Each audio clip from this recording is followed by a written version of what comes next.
dulu. Ibunya pun bertanya kepada Pak Nakoda, "Pak Nakoda, bagaimana kabar Malik?" Dan Pak Nakoda pun menceritakan kepada ibunya, Malik sekarang sudah menjadi orang kaya dan dia sudah mempunyai seorang istri. Dan ibunya memasak ikan tumis untuk Malik dan istrinya. Keesokan harinya, kapal besar.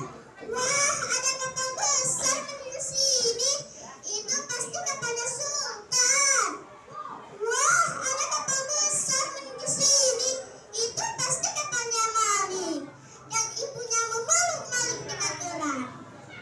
Malik pun berkata, "Siapa engkau wanita tua, kotor dan miskin? Aku tidak punya ibu seperti kamu." Dan ibunya pun menjawab.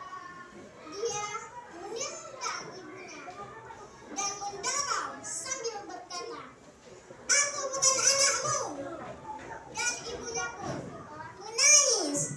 Ibunya sakit hati kepada dia. Dan setelah itu, "Ayo istriku pulang, kita telah pergi ke jalan yang salah." Ibunya pun berdoa,